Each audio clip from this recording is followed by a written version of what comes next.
লিল্লাহি মুলকুস সামাওয়াতি ওয়াল আরদ ইয়াখলুকু মা ইয়াশা يهب لمن يشاء إناثا ويهب لمن يشاء الذكور أو يزوجهم ذكرانا وإناثا ويجعل من يشاء عقيما إنه عليم قدير। এই দুটি আয়াতের মধ্যে আল্লাহ তাআলা বলেছেন আকাশমণ্ডলী এবং পৃথিবীর রাজত্বটা হচ্ছে আল্লাহ তাআলার জন্য।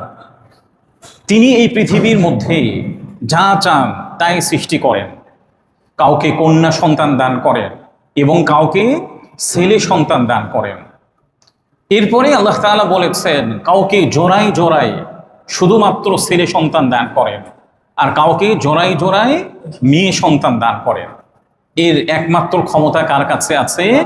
আল্লাহ তাআলার কাছে আছে। নিজেদের জীবনের অনেক সময় প্রত্যাশা থাকে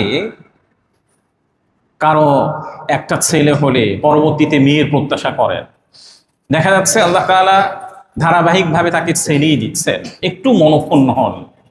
কিংবা যাদের প্রথমে একটি মেয়ে হয়েছে তিনি চান যে নেক্সট যেন একজন ছেলে সন্তান হয়, মেয়ে সন্তান হলে তিনি মনক্ষুণ্ণ হন।